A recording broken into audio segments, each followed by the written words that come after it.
Sa isang malayong planeta, si Gore at kanyang anak na si Love ay naglalakad sa gitna ng isang tuyot at baog na disyerto. Sila na lamang ang natitirang buhay mula sa kanilang lahi at wala na silang mapuntahan. Gutom na gutom sila at nasa bingit na ng kamatayan. Nanalangin si Gore sa kanyang Diyos na si Rapo para sa tulong, ngunit walang nangyari. Sa huli, namatay si Love sa mga bisig ng kanyang ama. Pagkatapos niyang ilibing ang kanyang anak, nagsimula siyang makarinig ng bulong na tinatawag siya. Sinundan ni Gore ang tinig at natagpuan niya ang isang oasis na may sariwang tubig. Pagkatapos ay nakakita siya ng maraming prutas at agad na kumain ng sabik at desperado, ngunit pinagalitan siya ng kanyang Diyos na si Rapo na noon ay nandoon lang pala. Sinabi ni Gore na winasak na ang kanilang lupain ngunit hindi siya kailanman nawalan ng pananampalataya, kaya inaasahan niyang matatanggap na niya ang ipinangakong gantimpala sa kawalang hanggan. Ngunit pinagtawanan siya ni Rapo, at sinabing walang gantimpala para sa mga katulad niyang mahihinang nilalang.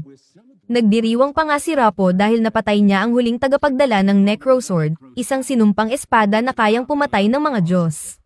Wala siyang pakialam sa mga tagasunod niyang namatay para sa kanya. Ayon sa kanya, ang pagdurusa para sa kanya ang kanilang layunin at madali lang kumuha ng iba pa. Sa matinding galit, tinalikuran ni Gore ang kanyang Diyos, kaya sinimulan siyang sakalin ni Rapo. You are no God. I renounce you.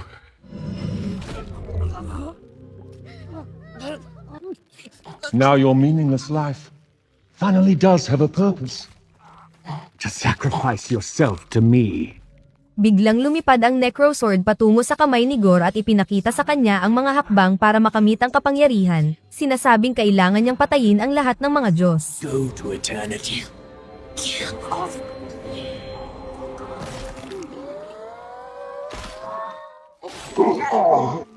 So this is my vow. All gods will die. Sa planetang Indigar, ikinukwento ni Korg sa isang grupo ng mga alien ang kwento ni Thor, ang God of Thunder. Lumaki siyang mandirigma mula pagkabata at naging isang alamat. Maraming beses niyang iniligtas ang mundo at nagkaroon ng napakaraming minamahal sa pagdaan ng mga taon.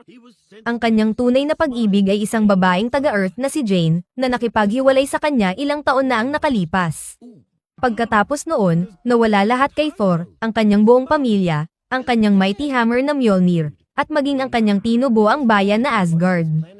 Na-depress siya ng husto at nawala ang kanyang maladyos na pangangatawan. Ngunit matapos makuha ang isang bagong sandata na tinatawag na Stormbreaker, sumama siya sa grupo ng mga bayani na Guardians of the Galaxy at nagsimula silang maglakbay sa buong universo para sa mga nakakatawang pakikipagsapalaran. Bumalik din ang kanyang katawan sa dating forma dahil sa matinding pag-eehersisyo. Ngayon, isinuko na niya ang paghahanap ng pag-ibig at sumasama na lamang kapag siya'y kailangan sa labanan. Sa di kalayuan, nakikipagsagupaan ang mga Guardians laban sa mga mananakop na mukhang ibon at mukhang nahihirapan silang manalo. Dumating din sa wakas si Thor, at ipinaalam sa kanya ng lokal na hari na naging payapa naman ang lugar nila hanggang sa pinatay ang kanilang mga Diyos. Bitbit ang Stormbreaker, sumabak agad si Thor sa labanan at madaling tinalo ang mga kalaban gamit ang kanyang lakas at kidlat.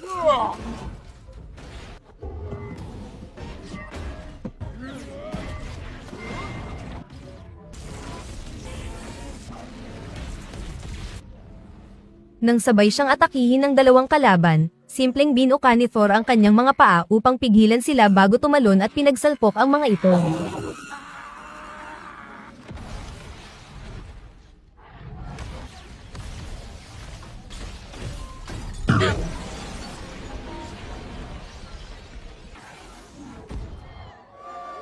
Well done, everybody.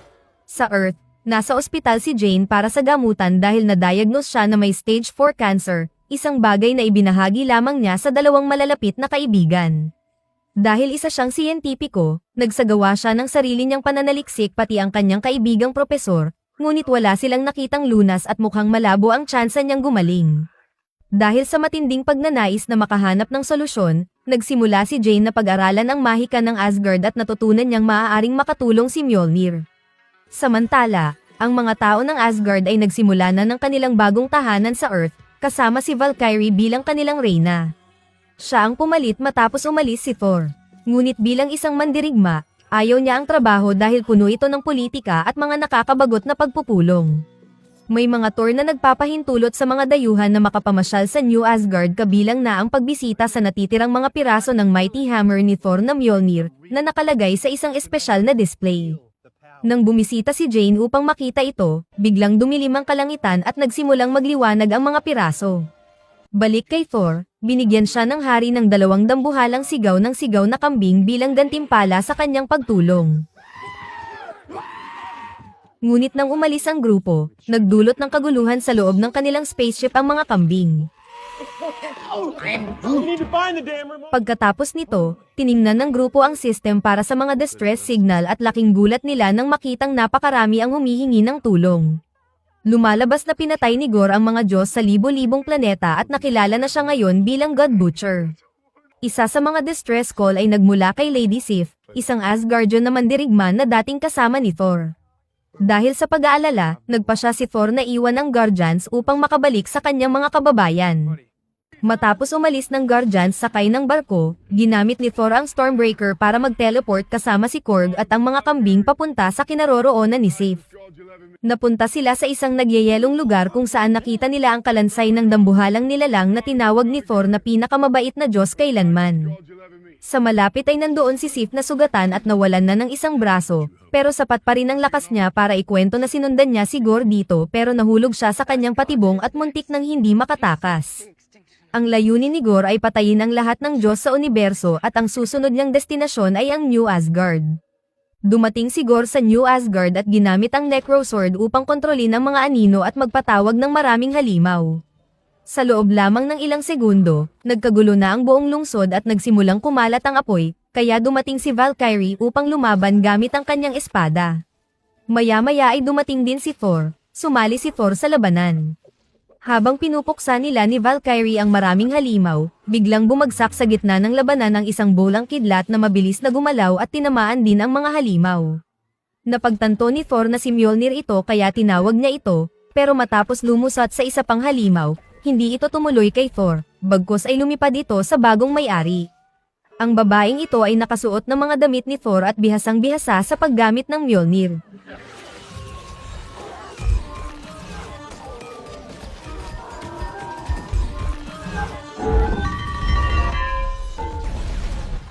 Nang hubarin ng babae ang kanyang helmet, laking gulat ni Thor nang makita niyang si Jane ito.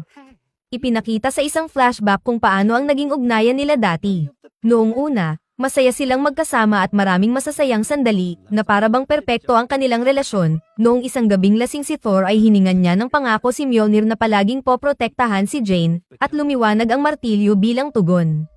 Ngunit habang tumatagal, naging malayo ang loob nila sa isa't isa dahil palaging abala si Thor sa mga misyon at maraming trabaho rin si Jane bilang kilalang siyentipiko. Kalaunan ay napagod si Jane sa mga hadlang na unti-unting namamagitan sa kanila kaya nakipaghiwalay siya kay Thor sa pamamagitan ng isang sulat. Sa kasalukuyan, gustong makipag-usap ni Thor, pero gusto ni Jane na ituon ang pansin sa pakikipaglaban sa mga halimaw. Sa sandaling iyon, nakita ni Thor si Gore at nagsimula silang maglaban gamit ang Necrosword.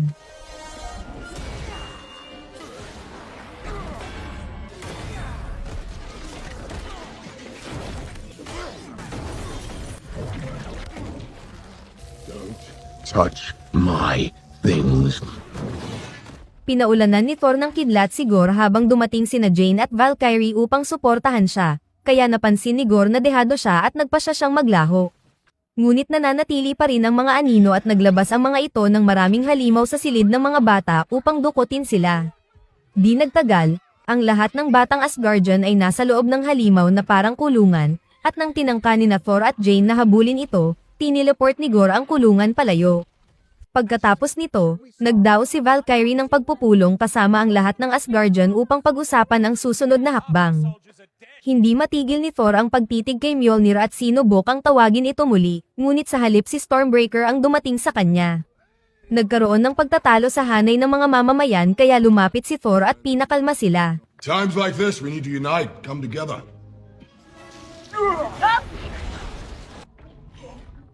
Everyone out! Bumalik siya sa silid at muling nagsimula ang pagtatalo, ngunit bigla itong naputol nang lumitaw ang isang lumulutang na ulo. Ito ay si Axel, isa sa mga batang dinukot na may magic eyes. Pinapahintulutan siya ng kapangyarihang ito na lumikha ng ilusyon ni Thor sa loob ng kulungan upang makapagsiyasat at matukoy kung nasaan sila. I know where you are. Nang matapos ang ilusyon, bumalik si Thor at ipinabatid sa iba na ang mga bata ay nasa Shadow Realm, ang lugar kung saan magiging pinakamalakas si Gore. Bago sila tumungo roon, kailangan muna nilang kumuha ng mga kakampi. Nagpa siya ang grupo na bumiyahe patungong Omnipotent City, kung saan nagtitipon ang lahat ng Diyos sa kalawakan. Dahil hindi maayos ang takbo ni Stormbreaker, gagamit sila ng barkong hihilahin ng mga kambing upang makapaglayag gamit ang kapangyarihan ng Stormbreaker. Pumunta sa banyo si Jane at isiniwalat na sa tuwing iniiwan niya ang anyo ng pagiging Mighty Thor, lumalabas sa kanyang katawan ang matinding karamdaman. Napatingin siya sa kanyang refleksyon at naalala kung paano namatay ang kanyang ina sa ospital, na nagdulot sa kanya ng matinding galit kaya ginamit niya si Mjolnir upang sirain ang lababo. Samantala, sinubok ang aliwin ni Axel ang ibang bata sa pamamagitan ng mga kwento tungkol kay Thor upang hindi sila matakot. Ngunit dumating si Gore upang takutin sila sa pamamagitan ng pagpatay sa isang maliit na halimaw. Nang sinabi ni Axel na darating dito si Thor upang iligtas sila, isiniwalat ni Gore na iyon mismo ang layunin niya kaya niya sila dinukot. Maya-maya, nakarating ang grupo sa Omnipotent City at nagbihis upang makihalo sa mga tao. Maraming kamanghamanghang Diyos ang naroon, ngunit ang pinakabonggang dumating ay si Zeus, na tinuturing ni Thor na inspirasyon niya. Matapos magpakitang gilas gamit ang kanyang Thunderbolt, lumalabas na hambog si Zeus dahil sa halip na pag-usapan ang mga seryosong bagay, gusto lamang niyang magplano ng kalayawan at kalaswaan at alamin kung sinong Diyos ang may pinakamaraming alay sa kanya. Mukhang hindi sila makakaasa sa kanya kaya nagkaroon ng pagtatalo ang grupo kung ano ang gagawin. Ngunit narinig sila ni Zeus at tinawag si Thor sa gitna ng entablado. Ipinahayag ni Thor sa lahat ang tungkol kay Gore at humingi ng tulong, ngunit tila walang pakialam si Zeus sa pagkamatay ng mga minor gods at iginapos si Thor bago siya hubaran.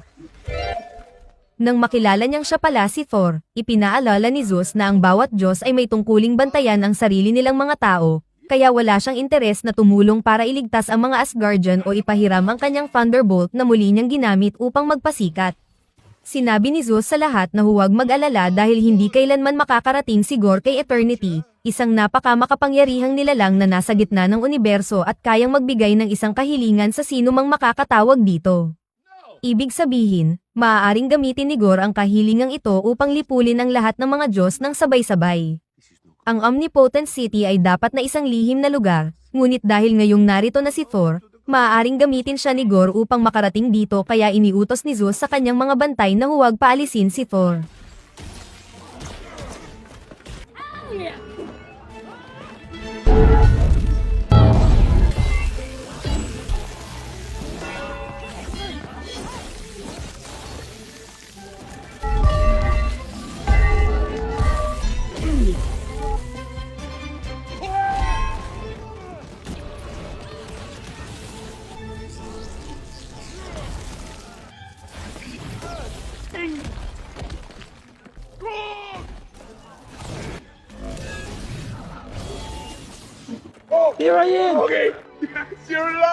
Habang paparating ang mas maraming bantay, itinali ni Valkyrie ang mukha ni Korg sa kanyang buhok para protektahan ito, habang si Korg ay sumipol upang tawagin ang mga kambing. Dumating ang mga ito at binasag ang bintana. Ninakaw ni Valkyrie ang Thunderbolt ni Zeus at nakatakas na rin sa wakas ang buong grupo. Habang patungo sila sa Shadow Realm, ipinakita ni Thor kay Jane ang mga Space Dolphin na lumilipad malapit sa barko. Sa romantikong sandaling iyon, inamin ni Thor na mahal pa rin niya si Jane at gusto niyang magkabalikan sila. Wala nang nagawa si Jane kundi sabihin sa kanya ang tungkol sa kanyang cancer. Ngunit ipinakita ni Thor ang kanyang suporta at nangakong sabay nilang haharapin ang lahat at naghalikan sila. Nang marating nila ang Shadow Realm, naging itim at puti ang lahat pati sila. Malapit lang ang hawla ngunit wala na doon ang mga bata. Kaya pumasok sila sa isang gusali at nakakita si Jane ng mga papel na may mga plano ni Gore. Napag-alaman niyang layunin ni Gore na dalhin dito si Thor para nakawin ang kanyang Stormbreaker at gamitin ito upang buksan ang tulay patungong Eternity. Agad na tumakbo si Jane upang sabihan ng iba na ito'y isang patibong, at itinapon niya ang Stormbreaker sa kalawakan para hindi ito maagaw. Sa sandaling iyon, dumating si Gore at hinagisan siya ni Jane ng Mjolnir, ngunit naiwasan ito ni Gore at ginamit ang mga anino upang gapusin sila. Hiniling ni Gore kay Thor na tawagin ang Stormbreaker, ngunit tumanggi ito kaya sinimulang saktan ng mga anino sina Jane at Valkyrie. Sa kagustuhang iligtas sila, tinawag ni Thor ang Stormbreaker.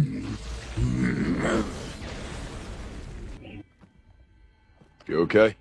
Pagkatapos, ginamit ni Gore ang Necro Sword upang maglabas ng maraming halimaw na anino at nagsimula ang panibagong labanan.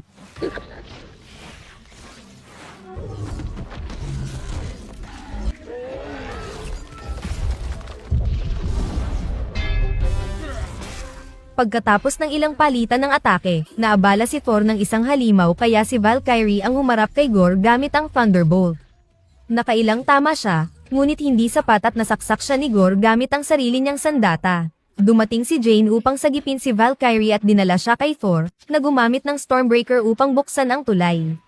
Ngunit sinamantala ni Gore ang pagkakataon upang sunggaban ang Stormbreaker at maagaw ito kay Thor habang sila ay na-teleport palayo. Bumagsak ang grupo sa Earth at nabitawan ni Jane ang Mjolnir, na nagpapakitang sobrang hina na ng kanyang katawan. Dinala ni Thor si Jane sa ospital at ibinahagi ng doktor ang masamang balita, pinapabilis ng paggamit ng Mjolnir ang paglala ng sakit ni Jane. Gusto pa rin ni Jane na lumaban, ngunit pinilit siya ni Thor na magpahinga na muna at siya na ang bahala. Paglabas niya, ibinigay ni Valkyrie sa kanya ang Thunderbolt, na ginamit ni Thor upang makarating sa Eternity. Samantala, narating na ni Gore ang Eternity at dala niya ang mga bata. Inilapag niya ang Stormbreaker upang simulan ang pagbubukas ng pinto at yumanig ang buong lugar, dahilan upang mabagsakan ng bahagi ng malaking estatwa ang mga bata. Ngunit dumating si Thor sa tamang oras upang saluhin ito at itapon palayo. Nang makita siya ni Gore, agad niyang ginamit ang Necro Sword upang mag-summon ng mga halimaw, kaya tinipon ni Thor ang mga bata at sinabihang kumuha ng kahit anong bagay na pwedeng gawing sandata. Gamit ang Thunderbolt, ibinahagi ni Thor ang kanyang kapangyarihan sa lahat ng mga bata upang makatulong sa pakikipaglaban. The power of Thor!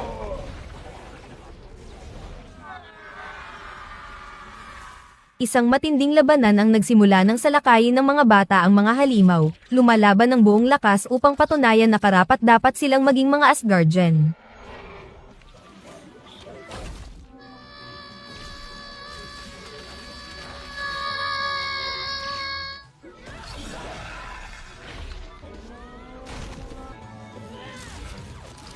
Habang bumabagsak ang mga halimaw sa iba't ibang dako, hinabol ni Thor si Gore at nakipagsabayan sa kanya.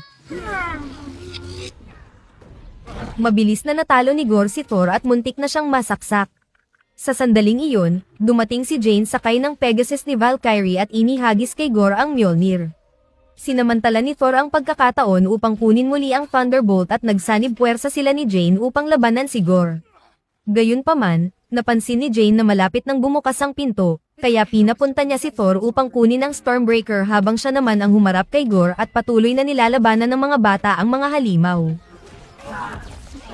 Mahigpit ang pagkakakapit ng mga anino sa Stormbreaker kaya kinailangan ni Thor na hampasin ang mga ito gamit ang Thunderbolt.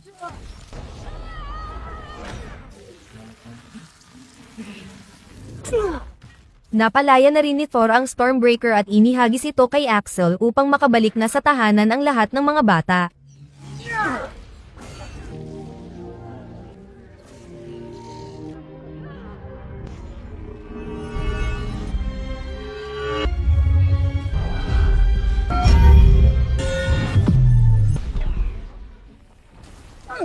Habang bumagsak si Jane sa kanyang mga tuhod, nakita ni Gore na nabuksan na ang pintuan patungong Eternity at tumawid siya roon dala sina Thor at Jane. Bago pa man makagawa ng hiling si Gore, tinignan ni Thor si Jane na malapit ng mamatay at sinabi kay Gore na hindi siya naghahanap ng paghihiganti o kamatayan, dahil ang tunay niyang hinahanap ay pag-ibig. Nilapitan ni Thor si Jane upang makasama ito sa huling sandali. Naalala ni Gore ang sarili niyang anak sa nasaksihan, ngunit ayaw na niyang hilingin ang pagbabalik nito dahil siya mismo ay mamamatay na rin dahil sa laso ng Necro Sword. I'm dying. She would have no one. She would be alone. She won't be alone. Nangako si Thor na hindi magiging mag-isa ang kanyang anak na si Love, kaya hiniling ni Gore sa Eternity na ibalik ang kanyang anak. Bumalik si Love at nagpaalam sa kanyang ama bago ito namatay. Nagpaalam din si Jane at hinalikan si Thor bago tuluyang naglaho ang kanyang katawan sa isang liwanag ng alikabok. Protect her. Protect my love.